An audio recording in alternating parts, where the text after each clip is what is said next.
No episódio de hoje, vamos discutir sobre a complexa reforma tributária. Vamos levantar pontos de discussão e pontos também relativos a oportunidades que as empresas devem prestar atenção durante esse momento tão complexo. Se você é empresário, contador ou simplesmente um mero espectador do nosso EvoTalks, não deixe de assistir porque esse episódio está incrível.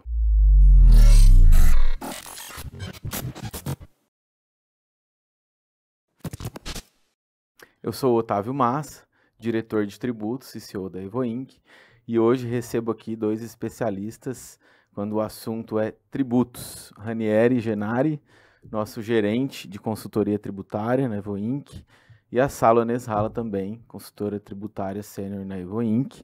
É um prazer ter vocês aqui conosco, em mais um EvoTalks, e agradeço imensamente a presença de vocês. Eu que agradeço a oportunidade e vamos lá, vamos falar desse tema que está borbulhando aí na cabeça de todo mundo. Também agradeço a oportunidade, muito obrigada e vamos começar um bate-papo. Vamos nessa, vamos falar sobre um tema muito atual, muito falado, um tema quente, que tem diversas opiniões. Todavia eu entendo que não vai ser mais um podcast, mais um conteúdo produzido acerca da reforma tributária, porque querendo ou não é um marco na história do nosso país, né? Nós passamos por algo próximo disso há pelo menos aí quase 30 anos, né? Que foi com a Constituição de 88, né? Que o ICM virou ICMS, né? Então a gente convive com o pessoal do ICM e do ICMS. Eu acho que antes era IVC ainda, antes do ICM. Ele teve uma modulaçãozinha. Sim. Mas isso na outra Constituição ainda, salvo engano. Sim. Então a gente está passando por um momento muito importante, muito rico, né? Basicamente, eu entendo que a nossa profissão vai ter uma reviravolta de 100%. Obviamente que a regra matriz de incidência não vai ter tanta alteração, né? Assim, a espinha dorsal do sistema tributário não pode ser alterada em muitas coisas, mas é impossível, inconsiderável deixar isso passar em branco.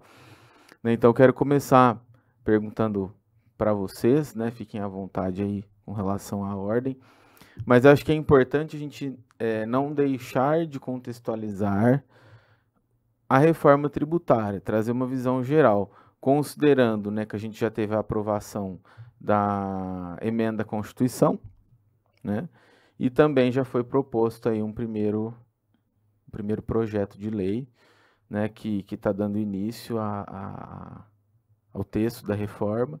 Fora isso, as especulações, né, que a gente tem na mídia, nos corredores aí do Congresso, do Senado. Então, eu quero ouvir vocês um pouco aí com relação a isso.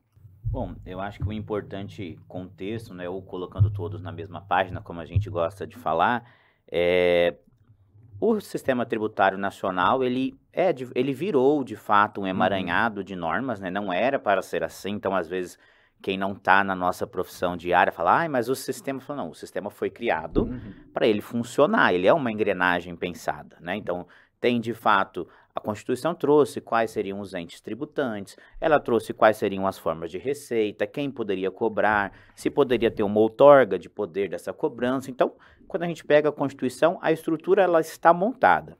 Só que, né, infelizmente, a gente tem uma certa litigiosidade no país, a gente tem esse espírito litigioso e a gente encontra muita dificuldade também na interpretação das normas que vieram após a Constituição, né? Então, o problema ele não é de ordem constitucional. A Constituição ela é muito clara em alguns aspectos, pelo menos na minha visão, embora há controvérsia em pequenos pontos. Mas as normas infralegais e as portarias e outros atos normativos, eles vieram trazendo muita dificuldade na execução do tributo, inclusive para os próprios entes tributantes, né? Porque a gente conversa na nossa profissão, o Otávio sabe bem disso, a Sala também, quando muitas vezes a gente vai em alguma delegacia, conversar com algum fiscal, algum auditor, ele muitas vezes tem dificuldade também de explanar para a gente como que é resolvida aquela situação. Ele precisa muitas vezes fazer uma consulta interna, ele precisa subir o assunto, vamos dizer Debruçar assim, sobre o assunto. para poder nos dar uma resposta. Então a gente percebe que não é uma coisa que está na ponta da língua de todo mundo e deveria ser, né? Então acho que esse contexto ele trouxe muita dificuldade para a expansão dos negócios, né? Então a gente vê que o Brasil ele já vem patinando há muito tempo nessa taxa de crescimento e cresce um pouco, volta, cresce um pouco, volta. É claro, nós estamos falando de um país em desenvolvimento, então é natural que isso aconteça, mas pelo menos, vamos dizer assim, o sistema tributário ele precisa ser congruente nesse sentido para não atrapalhar, né, de preferência ajudar, mas pelo menos não atrapalhar esse crescimento. E o que a gente tem visto é, na verdade, que esse litigioso tributário ele só cresce exatamente por conta dessas questões. Não à toa a gente vê grandes grupos econômicos saindo do país, né, na nossa história mais recente aí, nesse ano vários estão saindo, investindo em países exatamente que a malha tributária, vamos dizer assim, ela é muito mais simplificada. Então ele consegue olhar para dentro daquele país e saber quanto que vai ser, pelo menos estimado, a margem de lucro que ele vai ter e qual o custo esperado daquela operação. Hoje, se uma empresa vem investir aqui no país, a gente precisa perguntar para ela, onde você vai se instalar? Qual vai ser o seu parque fabril? Que tipo de produto que você vai fabricar? Qual é o NCM do seu produto? Se ele não existir ainda na nossa matriz, nós vamos ter que fazer uma solução de consulta para a Receita para saber em qual é o enquadramento desse NCM. Então, são informações que isso atrapalha bastante o ambiente de negócio. Então, na minha visão, essa reforma, diria que ela vem a calhar, né? Já faz um tempo que ela vem sendo discutida, mas eu acho que a gente chegou agora num amadurecimento de todos os agentes envolvidos nisso para que tenha pelo menos a discussão. Não vai ser a mais acertada, mas em política a gente sabe que o ambiente é o possível, o que é implementado é o possível, não é o idealizado por nós. É o que pode ser feito. Exato. Eu gostaria de fazer um complemento ao que o Ranieri falou sobre a complexidade tributária e onde a empresa tem que escolher, onde ela vai se instalar. Não tem o que se falar com relação ao avanço da tecnologia. E eu acho que hoje em dia a tecnologia, ela vai muito mais rápida do que a legislação. Ela acontece com muito mais agilidade. E me lembrou algumas questões de Netflix, de streaming. Então, muitas questões que acontecem muito mais rápido, a legislação vem depois. E quando ela vem, pode gerar um impacto tão grande que a empresa escolhe não ficar mais no Brasil. Se discute se tem ICMS, sufoca, né? Sim, se tem ICMS, se tem ISS, e traz uma carga tributária muito grande. Se você sai de um ISS, entende que tributa ICMS. Então, assim, essas discussões, a intenção é que não se tenham mais com a reforma tributária. Até hoje a gente discute, né, se a depender da modalidade de industrialização em si de ISS ou IPI. E há muitos conflitos de competência em vários municípios, ICMS, né, onde a prefeitura quer cobrar o ISS e o Estado diz que incide IPI porque houve uma industrialização prévia na fábrica e está ocorrendo apenas a montagem em campo. Então, assim, são todas... e muitas vezes, quem que decide isso? O judiciário, né, na maioria das vezes. Então, por conta disso é que a gente tem essa litigiosidade que, de novo, não era a intenção da criação do sistema. Sim. Mas foi o resultado que a gente obteve. Sim, e a gente, assim, em resumo, né, de tudo isso que a gente está conversando, o sistema tributário atual do Brasil, ele nasceu para não se tornar algo complexo, mas acabou se tornando algo extremamente complexo. E com o avanço da digitalização nos últimos 25, 30 anos, eu entendo que sim, o número de litígios relacionados a tributos aumentou bastante no judiciário e também as aberturas de novos caminhos de tributação, como, por exemplo, a não cumulatividade do PIS e COFINS, discussões acerca de ICMS. Então, assim, acabou criando um imbróglio, né, uma teia de aranha, né, que acaba aí sufocando o contribuinte e dando competência para municípios, para estados, né, para a União. Então, assim, realmente, eu até costumo brincar, mas isso pode não ser uma verdade gostosa, mas eu falo que toda essa dificuldade, essa complexidade, eu diria que até é um ponto de interrogação, muitas vezes até para nós, né? Qual é a intenção do legislador? O que é, de fato, isso? E eu falo que é isso que garante o nosso trabalho, né? E até pegando um gancho nisso, o que acontece? A gente tem um cenário aqui de unificação do PiscoFins pela CBS, mas o PiscoFins hoje é apurado em conjunto. Sim. Só é recolhido separadamente. Obviamente, ele é apurado separadamente, mas a formação da base de cálculo é a mesma. Só muda a alíquota e recolhimento. E a unificação do ICMS, do ISS no IBS. O IPI ficaria de fora. A gente teria aí um imposto seletivo, né? Então, eu falo assim, se a gente for olhar que a gente está unificando duas contribuições em uma, mas hoje, na prática, em termos de apuração, é como se fosse uma coisa só. Em termos de volume de trabalho. O ICMS e o ISS eu vou unificar 2 em 1. Beleza, substituir 2 por 1. Para mim, o PiscoFins não é substituir 2 por 1, na prática. Sim. Vai manter o IPI e ainda criar um imposto seletivo. Onde está a simplificação disso? O que vocês pensam sobre isso?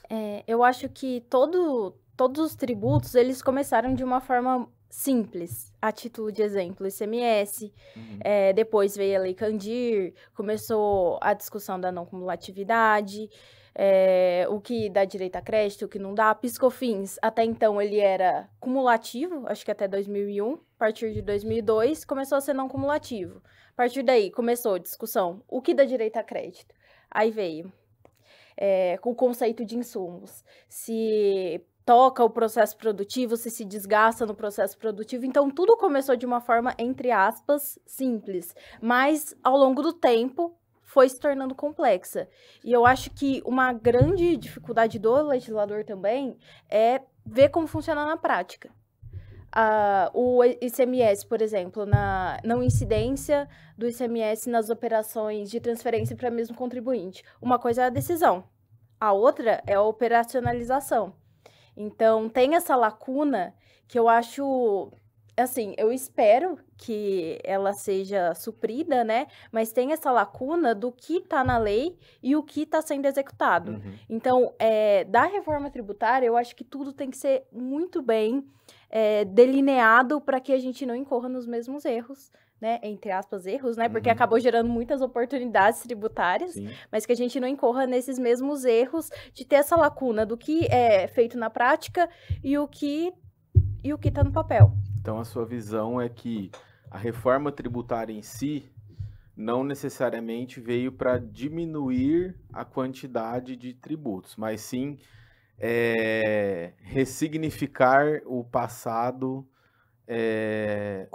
conturbado, mal construído, que acabou sendo gerado sem vontade, mas como uma oportunidade de recomeçar, né, adotando-se, obviamente, as lições que os erros, entre aspas, trouxeram para não serem repetidos a partir de agora. Então, eu acho que ela começou simples, só tinha CBS e IBS.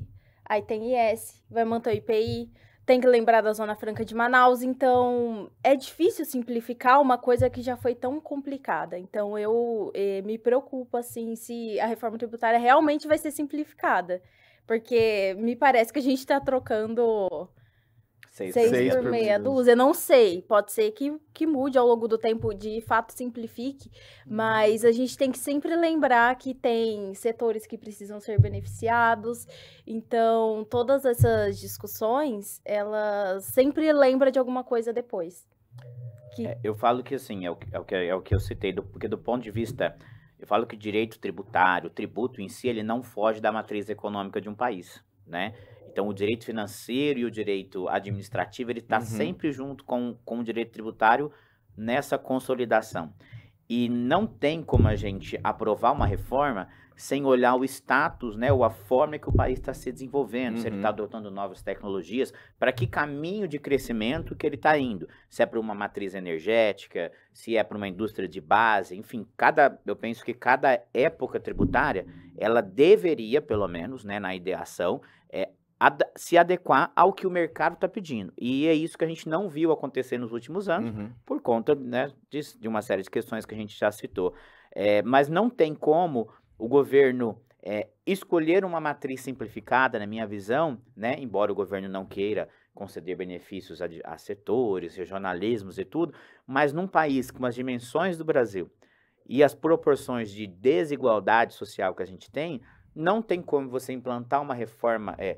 de novo, na teoria, ela precisa ser isonômica, mas não tem como a gente esquecer de que isonomia também é tratar os desiguais na medida da sua desigualdade.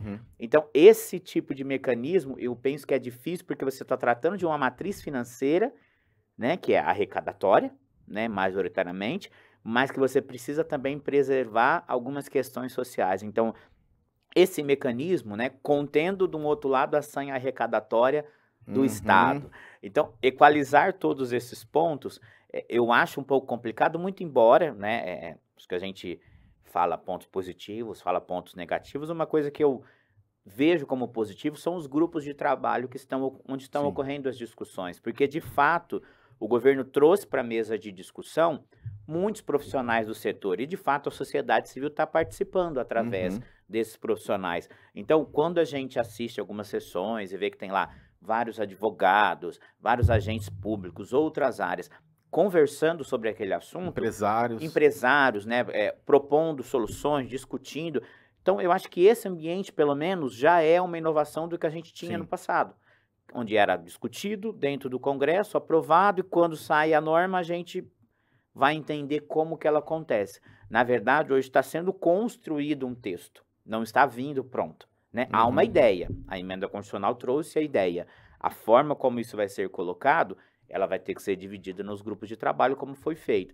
E não é um trabalho simples, é hercúleo, né? Para usar uma expressão antiga. Então, assim, nesse sentido, eu vejo que, por exemplo, como a Salva citou, em relação ao ICMS, muitas discussões que a gente tem hoje sobre produto intermediário, embalagem, insumos, isso, em tese, vai acabar se a proposta avançar no sentido da não cumulatividade plena. Ou seja, tudo me dá crédito, né? Porque se a gente voltar, não, tudo dá crédito, tem um jabutizinho ali que a gente viu na emenda que ainda não está muito claro sobre aqueles bens de uso pessoal. Material de uso e consumo, né?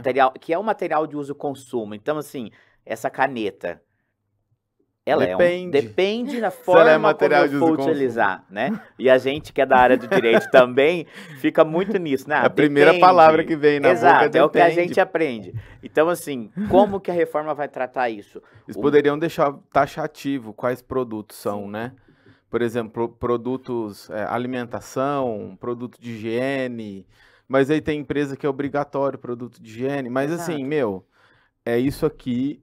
Vai ser uma regra geral para todo mundo e acabou. Até você falando de taxativo, né? A gente tem muitas discussões no judiciário sobre discutindo exatamente, né, os rols. Se esse rol é taxativo, se ele é exemplificativo, os congêneres da lista de serviço do ISS, né? Mas espera aí, não está destacado na legislação lá, mas ele é congênere ao serviço que eu estou prestando. Então, isso precisa, de fato, ser debruçado para que o texto legal seja muito claro. Não dê margem para discussão. Não dê margem para discussão, porque senão isso vai acabar no judiciário. Sim. Uma dúvida que me surgiu aqui agora, vocês já viram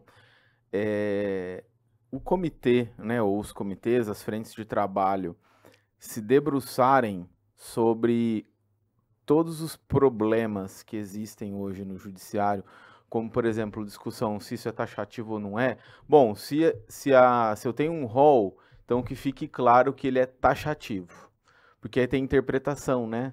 Na Receita Federal, tudo que é federal é taxativo, tudo que é estadual, muitas vezes a gente trata como exemplificativo, a DNCAT, de 2001. Ela é exemplificativa, então ela dá margem de interpretação. Vocês viram algo desse tipo? Na verdade, eu Não consegui enxergar, pelo menos, eu tô vendo um esforço para conseguir escrever de fato quais são as exceções, o que é a composição desse rol, eu tô vendo. Mas assim, não está escrito em momento nenhum Está se ele é olhando o passado, taxativo, né? ou se ele adentra outras hipóteses, né? Então, assim, esses mecanismos, essas travas, eu vejo que o nosso legislador ainda não consegue colocar. Coisas que, assim, que O dia a dia, né? Exato, para uma legislação ela ser atual, ela precisa conter os freios e contrapesos ali dos outros sistemas, dos outros regimes. Sim. A gente também precisa trazer para a legislação, porque de que forma? Bom, se o mercado evoluir, se a sociedade evoluir, essa legislação ela vai acompanhar nesse seguinte sentido, mas também ela deve não permitir alguns tipos de comportamentos, porque senão abre margem de fato para discussões judiciais. E, né, um princípio do judiciário é que, se ele for acionado, ele tem que se manifestar. Então, ele não pode negar, né? Então, por isso que vão várias situações aí que a gente acaba vendo, ficam anos e anos de discussão. Então, assim, eu de fato gostaria que, após essa reforma, ou junto dela, houvesse um grupo de discussão para tratar especificamente da litigiosidade, porque nós vamos provavelmente nos próximos 8 anos aí, continuar discutindo a implementação da reforma, mas e esse passivo tributário que está sendo discutido no judiciário? Quando que ele vai acabar? Ninguém está olhando para isso. E isso custa para a máquina pública talvez muito mais do que as benesses que vão precisar ser concedidas na reforma. Então, assim, será que a gente não deveria estar olhando para esse passivo tributário que está sendo discutido e já propondo soluções para que ele, numa equalização junto com a reforma, a gente começasse a reforma, começasse os novos tributos sem essa judicialização, sem esse passivo que a gente já está carregando? Ranieri, você está falando do passivo que a gente discute agora, dos assuntos tributários de o passivo da União, né? Porque como que a gente vai continuar mais 15, 20 anos discutindo PIS e COFINS, se em 2027 ele não vai existir mais, né? São algumas coisas que a gente pega do passado, né? Alguns casos, a exemplo do software que foi julgado em 2021, que as ações eram de 95. Então, assim, não são nem contemporâneos, não dá nem para a gente ter o entendimento, né? Muitas vezes o objeto da ação que está sendo discutido, ele nem existe mais naquele momento. Boa parte das discussões tem muitos anos. A própria questão do ICMS nas transferências é muito antigo. Acho que até um pouco antes da Lei Candir, de 96. Sim, exato. E essas ações tributárias, eu percebo que existe um medo de se tocar nisso, porque é uma caixa de abelha e uma caixa de abelha de dimensões continentais, né? Então o peso do judiciário, o peso de quem está decidindo aquilo é muito grande. É muito grande. Então, assim, até sobre a tese do ICMS na base do PIS/COFINS, quando o STF julgou favorável, eu tomei conhecimento por uma fonte não oficial de que o sentimento dentro lá do Supremo após a decisão foi meio que de depressão. Porque disseram que houve um certo arrependimento de terem julgado favorável, tendo em virtude que acho que foi um impacto de R$500 bilhão, né, de reais. E isso tudo é passivo para a União. Então, eles vão deixar porque a maioria vai pedir para compensar. Se não vão pagar. Então, assim, querendo ou não, vira um passivo para eles. Então, assim, o litígio tributário não é só um passivo para o contribuinte, mas é um passivo para a União.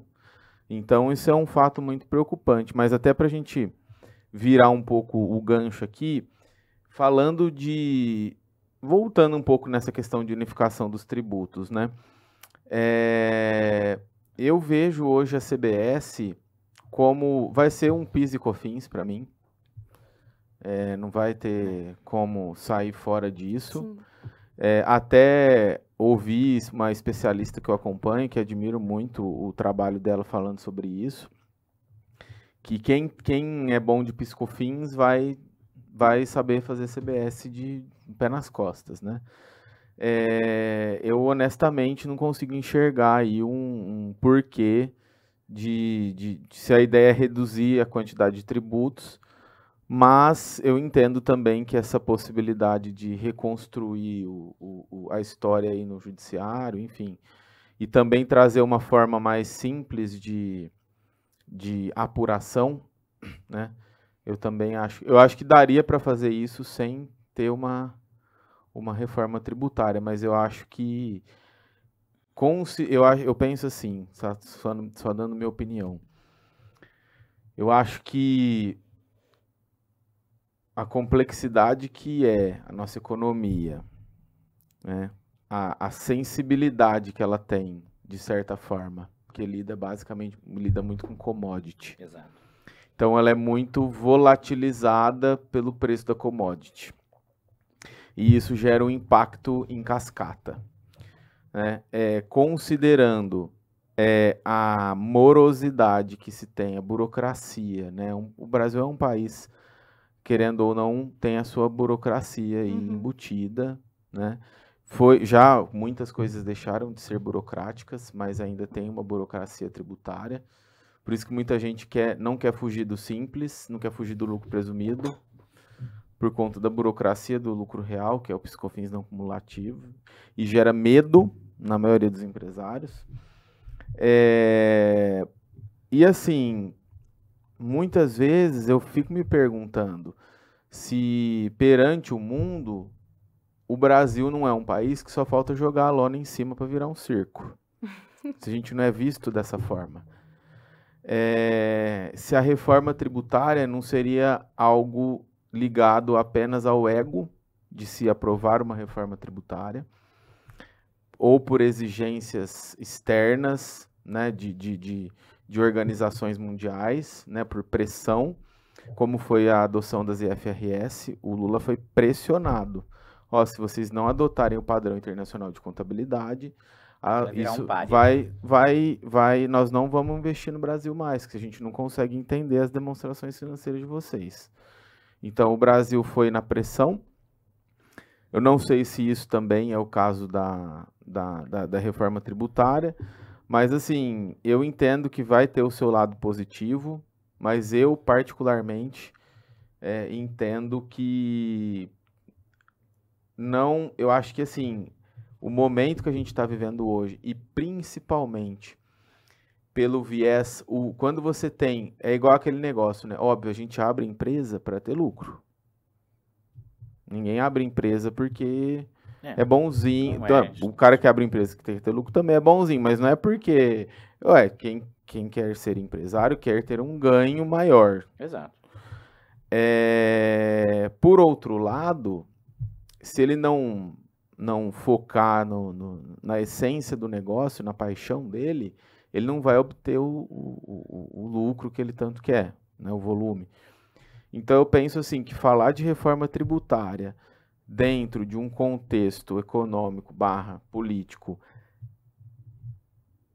ferozmente faminto por arrecadação, óbvio que a gente tem o Congresso, tem o Senado, mas assim, dentro de um contexto que o foco principal é a maior arrecadação possível, eu acho que quando você quer muito uma coisa, ela foge de você. Então, assim, será que essa sede, essa garganta seca, quase rachando, de arrecadação, de alguma forma não prejudicaria a construção da reforma tributária? Porque, assim, é um medo que a União tem, que os estados e o Distrito Federal têm, os municípios têm, de perder a arrecadação. Então, se o foco ficar no vou arrecadar menos, toda a costura que vai ser feita da reforma vai ser priorizando vou arrecadar menos. E detalhes ricos que vão ser deixados passar vão gerar a perda de arrecadação que eles não queriam ter no futuro. Então, assim, esse é o meu ponto de vista que eu queria trazer também, mas esse é o desenho mais ou menos que eu enxergo. Até uma questão, eu estava pensando agora, quando você estava falando de arrecadação, é que a gente ainda não tem uma alíquota certa de quanto que vai tributar. O que a gente sabe depende de quem vai pagar menos. Exato. Então, quais setores serão beneficiados? A partir daí, não existe almoço grátis. Alguém vai ter que pagar. Então, é uma questão também, né? Essa questão das alíquotas, de não saber exatamente quanto vai se pagar, mas tudo isso vai depender de quais setores serão beneficiados. Exato. O que vocês pensam? Quais setores? Porque a gente já sabe que tem aí o rol de desonerações, né? Em virtude disso, quando um ganha mais, o outro ganha menos, e vice-versa. O que vocês enxergam aí de impacto na economia e a alteração de modelos de negócio? Eu estava, até quando a gente conversou, né, sobre essa nossa rodada de conversas, eu estava dando uma olhadinha, talvez algo que, assim, impacta muito, porque fala da nossa realidade digital hoje, né, e não me parece que está sendo muito levado em consideração, mas deveria. Porque a gente tem o artigo 23 no PLP 68, né, que veio regulamentando IBS e CBS, sobre a responsabilização dos marketplaces nas operações. E hoje, falar de marketplace é falar diretamente de economia, né? Consequentemente, resulta em arrecadação. E essa tem sido, esse na verdade é um movimento mundial, né? Quando a gente olha a Europa, toda a Ásia, estão discutindo tributação sobre as plataformas digitais, né? E modelos de negócio. O que me parece é que, assim, ainda há um certo limbo entre em que momento que a plataforma é responsável pelo recolhimento daquele tributo, quando saber se aquela pessoa que está vendendo, porque isso o texto também não trouxe, ainda há esse questionamento. Porque houve o que está claro na legislação que está sendo votada quando o fornecedor for estrangeiro, a responsabilidade é da plataforma que está aqui instalada. Quanto a isso, ok. Mas se o fornecedor, quem está vendendo aquele bem, for nacional, como que eu vou saber se ele é contribuinte? Qual é a habitualidade que ele precisa ter para ser contribuinte que me isente da responsabilidade de recolher o IVA? Né? Então, quando a gente começa com esse limbo entre saber quem é contribuinte, a exemplo do que a gente tem no ICMS, porque muita gente que não é da área confunde, fala, quando você é contribuinte do ICMS? Quando eu tenho inscrição estadual. Na verdade, não. A legislação é clara e, lógico, foi uma construção doutrinária que a gente teve ao longo do tempo de que toda vez que eu faço operações com habitualidade, tendo onerosidade ali, eu sou contribuinte do ICMS. Então, me parece que esse ponto não foi bem estudado especificamente nessa questão das plataformas digitais, que hoje a gente pode dizer que, não tenho dados aqui para trazer agora, mas respondem por boa parte da movimentação econômica que a gente tem no país. Sim. Né? A exemplo do que a gente teve nos anos idos de pandemia, né? Como que a gente sobreviveria sem as plataformas digitais? Sem os aplicativos? Isso não teria condições da gente fazer. Então, assim, está sendo feito de forma assodada, algumas coisas, de fato, como você comentou, porque o viés está sendo arrecadatório.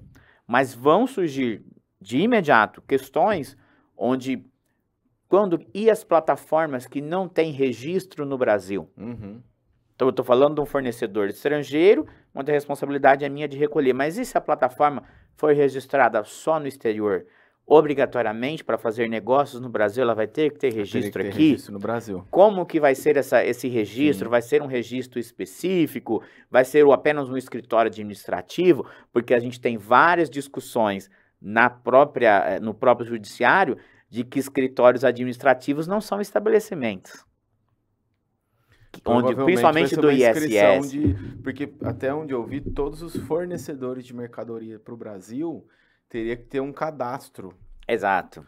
Né, uma espécie de CNPJ, talvez, para poder vender aqui no Brasil. É aí que eu penso, olha a burocracia que a gente está criando. Quem vai querer isso? Exato. Então, assim, eu penso que a gente não pode ignorar essas questões, porque numa economia digital, protecionismo ao mercado nacional não é bem visto. Então, se o fato de nós não estarmos focando nesse assunto, nos grupos de discussão, for para proteger o mercado nacional, lá na frente nós teremos problema. E lá na frente não é daqui 20 anos, é assim que começar a implementação. Sim. Porque vão surgir questões de fato ali naquele momento, que muitas vezes vão gerar possivelmente autuações, em que o contribuinte vai falar para o fisco, olha, como que eu faço? Como que eu faço? Que é hoje a Isso gente não já se entrar depara com essas questões. anteriormente no polo ativo de alguma ação questionando. É até engraçado, esses dias, né? Eu estive numa delegacia da Secretaria da Fazenda. E aí com uma dúvida relacionada a um determinado imposto. E aí eu expliquei, né? Eles disseram, ó, formaliza por e-mail, né? Essa sua dúvida, porque de fato nós não sabemos responder aqui. Nós vamos direcionar para um agente fiscal de rendas. E se a resposta que ele der para você não for a resposta que você está esperando ouvir, porque quando a gente tem uma dúvida, a gente tem uma linha de raciocínio que a gente até então acredita, mas Sim. precisa ouvir o agente fiscal de rendas, porque é ele que fiscaliza. Exato. E aí, dependendo da resposta, você judicializa. Então eu falei, poxa, a primeira resposta dele já foi essa. Não foi, por exemplo, o agente fiscal entra em contato com você, vocês podem chegar num meio termo, mas o agente fiscal de rendas, ele não pode ter essa liberdade. Ele tem que seguir estritamente o texto seco Esse é um ponto. da legislação. O princípio da né? indisponibilidade Exato. do bem público, vamos dizer assim, ele também, inclusive escrevi um artigo Isso gera muito recentemente sobre litígio. isso, porque ele é outro ponto que deveria ser trabalhado, porque hoje os agentes fiscais, sejam eles auditores, sejam eles quais instâncias forem, eles não têm a liberdade para interpretações. E isso é uma pena, vamos dizer assim, porque gera uma judicialização exacerbada, quando na verdade era simplesmente você sentar do lado enquanto contribuinte, o fiscal do outro lado, e vocês entenderem sobre aquele tema, porque as dúvidas elas surgem de parte a parte.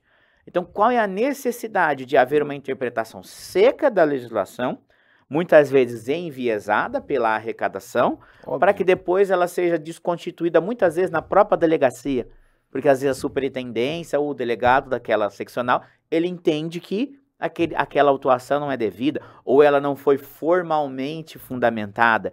Então, assim, todas essas questões é o que eu falo que estão sendo deixadas de lado, porque envolve um pouco de direito administrativo, mas por que não a gente olhar também para isso? Porque direito administrativo, financeiro e tributário, eles caminham na mesma direção, porque eles desembocam em uma arrecadação. Os três, né? E na manutenção de governos. Né? Manutenção do executivo para executar o orçamento. Então, assim, quando a gente deixa de olhar esses pontos, a gente pode muitas vezes estar sufocando a arrecadação dos próximos anos. É uma empresa e a arrecadação é a geração de caixa. Sim. Nós somos clientes do governo. Exato. Só que quando o foco é arrecadação, você acaba... O foco, 100%, tudo gira em torno da arrecadação, você acaba ofuscando os outros aspectos. E a reforma tributária em si, ela afeta muito mais os outros setores, é muito mais sobre outras discussões que estão apartadas do que o tributário em si. Então... o setor de serviços, né? De verdade, muita gente fala, o setor de serviços, no português claro, não está gostando. Mas assim, se a gente for observar que várias empresas vão sair de uma tributação de 15%, 16% para cair em uma próximo de 30%, né? Isso de fato gera um grande impacto no caixa da empresa. Muitas empresas, principalmente do setor de serviços, elas não têm um grande capital social. Elas têm uma linha de investimento, mas isso é um investimento gradativo, anual, compassado. Não é uma indústria que chega e investe milhões ou bilhões para que aquela indústria ele tenha cresce uma perenidade. mais organicamente. Ele cresce de acordo principalmente com a economia. Porque o setor de serviços é o mais impactado pela inflação e pelo aumento dos juros. Né? Porque principalmente se ele não for um serviço de primeira ordem. Então, por isso que eu falo que assim, uma reforma que não olhe os princípios macroeconômicos, ela tende a ter um certo fracasso, porque ela não vai avançar, ela pode até ser promulgada, como de fato foi a emenda, as leis podem ser votadas, mas a gente vai ter aquilo muitas vezes que a gente fala no direito, que a lei não tem efetividade. Perdão, Sala. Não, pode tudo falar. bem. E como isso vai mudar o modelo de negócio das prestadoras de serviço. Eu até estava dando um exemplo esses dias que a gente estava conversando, que hoje você vai ao mecânico, você tem uma nota de serviço por conta do ISS, que a alíquota é menor, e tem as peças numa nota fiscal separada. E como que vai ficar depois da reforma? Vai compensar da mesma forma? Então, acho que, assim, principalmente para os prestadores de serviço, vai ter que repensar o modelo de negócios. Vai valer a pena prestar serviço, porque até a prestação de serviço é o seguinte, tudo, na verdade, né? A gente tem um ponto de equilíbrio ali, onde a gente consegue absorver o aumento do custo. Exato. Sim. Agora, o que passa disso precisa ser repassado no preço. Então, qualquer movimento errado vai aumentar o preço do que a gente consome, seja bens ou prestação de serviço. Isso pode gerar um impacto negativo, com certeza vai gerar um impacto negativo na economia, porque vai desestimular, eu acho que vai forçar, de certa forma, uma inflação. Exato, aí estou falando, Né? se Se subir muito o preço, vai forçar uma inflação. Se é um governo que busca, governo não, né? Mas se é um país como o nosso que busca um crescimento, eu não posso focar em reformas estruturantes como essa Exato. que elevem o meu custo, né? Principalmente o meu custo produtivo, porque isso impacta no preço do produto que invariavelmente vai desembocar numa inflação mais alta, em juros mais altos. Então, assim, é o que a gente acabou de comentar. O ponto de vista macroeconômico, ele precisa guiar algumas decisões exatamente porque o conceito de macroeconomia ele está ligado à perenidade, a uma previsibilidade das situações. Ele não olha o presente. O conceito macroeconômico, ele olha todas as variáveis de um contexto muito maior, do exterior e tudo, para trazer naquele cenário específico. Então, a gente, muitas vezes, que está olhando um pequeno nicho, né, só o tributário, a gente vai focar naquilo. Mas o conceito macroeconômico, ele vai dizer, olha, por que o dólar está subindo, porque os juros nos Estados Unidos abaixaram, porque está tendo uma forçada de investimento, está tendo bloqueio de investimento chinês, ou está tendo mais fundos de investimento chinês, árabes. Então, esse tipo de análise me parece, de fato, porque eu não vejo muitos economistas engajados nessa reforma. A gente escuta muita gente do direito, de fato. Sim. Muitos políticos, né? Então, assim, cadê o pessoal participando, que né? pode trazer, falar, gente, mas espera aí, vamos tentar entender aqui se economicamente falando, essa matriz tributária que vocês estão criando, se ela vai ser viável pelos próximos 30 anos. Porque se ela não for, daqui 10 anos, ela vai ser implementada. Esse ato todo nós vamos, em tese, parar de discutir ou vamos ficar discutindo questões muito pequenas de implementação. Nós vamos voltar a discutir reforma daqui 10 anos de novo, quando ela for implementada? Eu não consigo parar de pensar no Paulo Guedes. Exato, exato. Paulo Guedes, meu respeito. Poxa, Paulo Guedes, nossa, até arrepio. Mas assim, mas é exatamente isso, né? Porque a gente que é do direito, né? Que a nossa formação é tributária, muitas vezes a gente não tem esses conceitos econômicos, né? Não é do nosso dia a dia. Mas quando a gente olha para dentro das empresas, quando fala de geração de caixa, quando fala de oportunidades de crescimento, as empresas precisam ter esses insights. Sim. Né? E se o governo não busca isso, inevitável. Ele vai sufocar o setor econômico. Inevitável. Posso jogar uma pimenta? Por favor. Eu gostaria de saber, assim, não roubando sua função, Otávio, mas eu queria fazer uma pergunta. Como vocês acham que as empresas vão se preparar para ter 2 apurações? Eu acho que vai ser caótico. Ninguém vai se preparar. Olha, conhecendo as empresas brasileiras, né? Não vou usar nenhum jargão aqui, mas... Não é só reforma, igual eu estava falando, não é só a reforma tributária, e tudo que envolve a reforma tributária. 6 anos de regime transitório. Exato. Vai ser caótico. Acho que a gente tinha que procurar o pessoal que passou pelo regime transitório da contabilidade para trazer alguns insights para a gente. É muito alto hoje do Brasil para manter obrigação acessória. Muito alto. Você informa obrigação acessória, você informa FD ICMS-PI, FD contribuições, você informa a mesma coisa 2 vezes. ICMS, aqui no estado de São E Paulo, vão não ser sei se duas ainda tem GIA. apurações. GIA, FD, e Vamos aí? pensar assim, se você falar da não cumulatividade plena da CBS, né? Então, um produto que hoje no PIS e COFINS não gera crédito, na apuração paralela da CBS ele vai gerar crédito, mas só na Exato. proporção que está tributado o CBS, Exato. porque a gente vai passar. Aí depois a gente vai ter da mesma forma o IBS, começou para ter o IBS.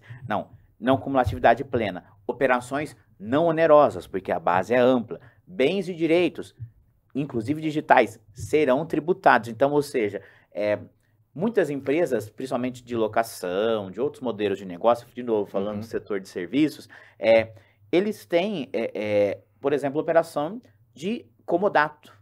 O comodato vai ser tributado. Sim. Porque ele vai ser uma transação com um bem. Pode não ser oneroso aquele tipo de operação, vai continuar sendo regido pelo direito civil, mas ele vai passar a ser tributado pelo IBS, porque tudo será tributado. Locadora de Então, carro também, locadoras, porque hoje a locadora não paga ISS, teve toda aquela discussão se é, se não Vai inviabilizar muito o negócio. Quando a cessão de mão de obra tem o ISS, o que é uma excrescência na minha visão, mas enfim, é a forma como a legislação está colocada. Então, esses modelos de negócio, como impactarão? E nós estamos falando de locação de máquinas, de equipamentos, que inclusive contribuem muito para o crescimento do país, porque nós estamos falando de construtoras. Não, e hoje você pega modelos de negócios gigantescos, dá o exemplo da Vale. Sim. Uma boa parte do maquinário hoje que a Vale usa é alugado. Inclusive porque gera crédito de PIS e COFINS. E eles não têm o custo, porque aqui a gente está falando de obras pesadas, a depreciação aqui eles moem. Exato.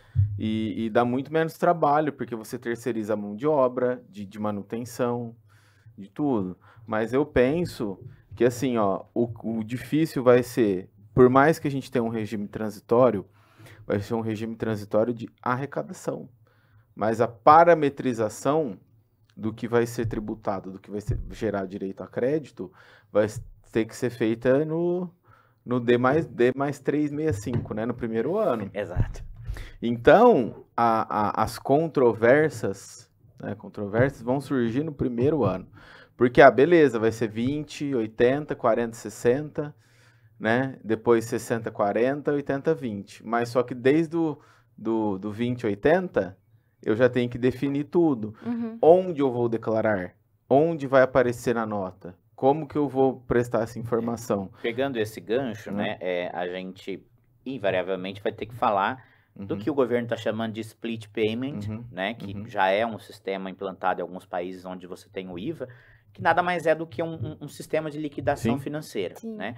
Então você tem um sistema de contas à vista, vamos dizer assim, que o governo está dizendo para a gente que vai ser controlado pelo Bacen, provavelmente por algum outro agente financeiro, onde toda operação ela vai estar nesse painel, vamos dizer assim, onde você vai saber, bom, tive uma compra, então eu tenho a geração de crédito, na hora que eu fizer a minha venda, tenho a geração desse débito, e nesse sistema de split payment eu vou conseguir ter, no final, uma apuração pré-preenchida. Então, o que eu penso nesse sentido? Talvez ainda falte o governo explicar para a gente, porque como é um sistema de liquidação financeira, eu não vou ter o crédito pela competência. Eu vou ter o crédito quando o meu fornecedor liquidar aquele tributo. E o caixa? E o caixa da companhia? Como que ela vai se preparar? Então, são questões... para garantir o crédito devido só quando... de fato for o outro contribuinte tiver, que para mim um absurdo, igual aquele auto de infração de ICMS que tinha glosando o crédito de quem adquiriu de fornecedor idôneo. Porra, que você não tem como fiscalizar. Se o meu fornecedor não pagou o ICMS, eu paguei quando eu comprei o produto. Eu tenho direito ao crédito, tanto que esse auto de infração era derrubado. Sim. Não tem cabimento. Né? Então, assim, só pra gente ir pro tópico final aqui, dentro dessa, puxando um gancho aí na pergunta inteligentíssima que você fez, Sala, muito bem feita, o que a gente pode enxergar de oportunidade de planejamento? Não necessariamente eu falo de planejamento que tenha um viés financeiro, né, de recuperação de crédito. A gente está começando agora o regime. Não estou falando de recuperação de crédito, de grana na mesa. Óbvio que o que for decidido agora vai impactar no futuro em relação à grana na mesa. Mas onde nós, né, como consultoria, podemos auxiliar as empresas nesse contexto aí de transição de reforma tributária e tudo mais? Posso começar? Sim. Com relação a isso, eu acho que a consultoria tributária, ela não é mais uma opção e sim uma necessidade. Principalmente olhando para o modelo de negócio da empresa. Prestadores de serviço, sim, a gente não tem ainda as ramificações da reforma tributária, mas a gente tem uma coluna vertebral. Então, dentro daquilo que a gente tem, a gente já consegue se preparar para algumas coisas. E, além disso, recuperar todos os créditos que tem, todos os discutíveis, de Produto intermediário. de produto intermediário, PiscoFins, enfim, passar um pente fino nos créditos e começar a se preparar para a reforma e as ramificações, né? Tá sempre se atualizando, porque nesse momento tá todo mundo aprendendo. Mas tem determinadas coisas que a gente já tem consolidado e que já dá para repensar alguns modelos de negócio e revisar as bases tributárias dos tributos que a gente já tem. Do ponto de vista de planejamento, tem um ponto que eu escutei bem pouco as pessoas falarem, eu até gostaria de encontrar algum especialista no assunto falando, que é a respeito do IPI que ainda vai continuar para os produtos da Zona Franca de Manaus. Porque a gente sabe que toda compra da Zona Franca de Manaus ela é desonerada do IPI, mas quem compra, quem adquire, consegue se creditar desse IPI que impacta ocasiona a redução do custo. Tem um dispositivo que fala que ainda existirá um IPI, ou melhor, serão constituídos imposto seletivo sobre os produtos que são fabricados também na Zona Franca. Então, assim, a gente sabe que há 2 anos atrás, quando teve aquela desoneração de alguns produtos em relação ao IPI, gerou toda uma judicialização, uma ADI no Supremo, porque ninguém sabia qual que era a alíquota do IPI reduzida, porque não sabia se estava sendo produzido na Zona Franca, porque essa lista é muito mutável. Hoje eu posso consultar, amanhã pode ter uma empresa produzindo, e eu estou aqui em São Paulo produzindo o mesmo item. Então, assim, me parece que o governo ainda não enxergou que ele vai precisar dizer para as empresas, olha, aqui na Zona Franca, esse produto, esse computador é produzido aqui, então ele vai continuar com o IPI, consequentemente, você vai ser sobretaxado no seu produto que você produz em São Paulo. Isso é viável? Eu vou ter que mudar minha empresa para a Zona Franca de Manaus?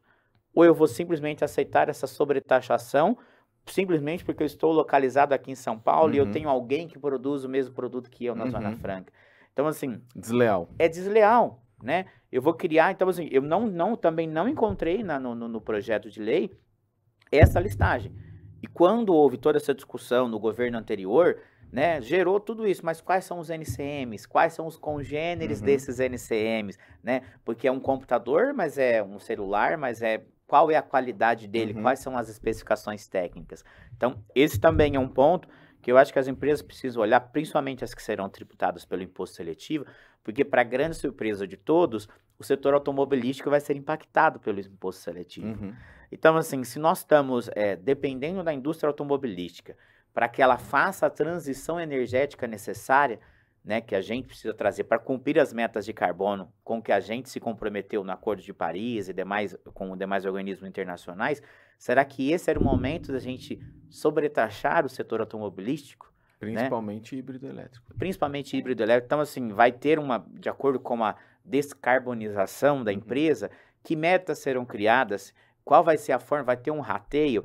Então, assim, também está tendo bastante discussão nesse sentido, os grupos de trabalho estão borbulhando especificamente com essa questão do setor automotivo, porque, ok, produtos nocivos à saúde, né, ao meio ambiente, mas até que ponto isso vai ter um órgão regulador que vai dizer se aquele produto é nocivo ao meio ambiente, se ele faz mal à saúde ou não, porque produtos que fazem mal à saúde, eles são estudados ao longo do tempo.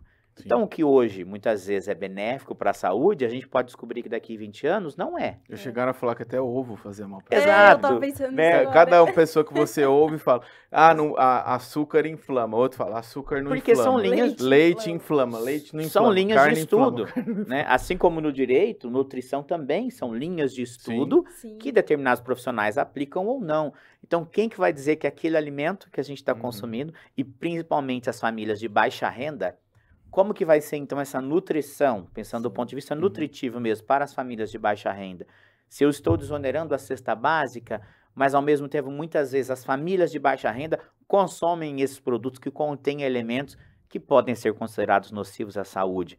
Como que vai ficar essa controvérsia? O governo vai incentivar de um lado e desincentivar do outro? Vai ter um subsídio? Contraditório. Aí a gente já começa de novo a trazer essas questões que, de novo, são financeiras. Sim. Mas ladeiam o tributo. Sim, Não tem sim, jeito. sim. Eu penso que toda a sua fala, Ranieri, traz problemas, né? Problemas não, mas discussões que as empresas precisam promover internamente, e muitas dessas discussões ainda não têm resposta. Então, assim, eu entendo que nós, como consultores, né, como estrategistas, fazer a lição de casa com os nossos clientes e para com as empresas que desejam fazer isso, é colocar no radar, ó, o meu negócio é esse. Tudo o que for impactar esse negócio, o que diz respeito à reforma tributária, né, tem que ser reunido de tempos em tempos, momentos oportunos, né, para que seja analisado. Porra, eu vou falar de precificação quando? Se eu já sei mais ou menos qual que é a estimativa do IVA, Sim. né, que é o IBS e CBS. Vamos fazer uma estimativa com a alíquota média que já tem hoje. Quanto isso vai impactar, quanto eu posso absorver dessa margem, quanto isso eu tenho que repassar para o meu cliente. Todo mundo vai ter que repassar, gente. Ninguém vai aguentar. Não. Se eu vou ter 10% de diferença, 10% é a margem de lucro da maioria das Sim, empresas. Se quem absorver tudo isso aí vai quebrar, ou vai ficar no empate. E a empresa não nasceu para isso. Então eu penso que a gente manter o nosso cliente antenado de forma séria, de forma Não especulativa, oficial, não especulativa e de forma estratégica. Não é, fulano, saiu essa notícia. Não, ó, isso aqui vai, até hoje, esse é o cenário para o teu negócio. Então você tem que fazer isso, vamos manter isso aqui no radar, a diretoria está ciente, bom, vamos esperar o próximo passo. Então eu vejo mais ou menos dessa forma que nós podemos atuar, né? Estamos alinhados com relação a isso. Bom, queria agradecer vocês, foi um bate-papo aí muito enriquecedor, né? Foi muito gostoso esse tempo. Passa rápido, Sim. né? As nossas conversas sempre passam rápidas, né? Passam rápido. Então eu agradeço vocês aí por terem vindo aqui, serão sempre bem-vindos, né? E até uma próxima. Com certeza, eu agradeço também. Para mim é muito prazeroso falar sobre tributos, é uma coisa que eu gosto muito e com as discussões que a gente tem, eu acho que eu aprendo mais ainda, saio enriquecido das nossas discussões. Sim, sempre conversar traz muitas novas ideias. Muito obrigada, adorei esse bate-papo. Eu também. Com certeza. Pessoal, agradecemos a todos que nos acompanharam. Não se esqueça de se inscrever no nosso canal, curtir esse vídeo e compartilhar aí com seus colegas. Tchau, tchau.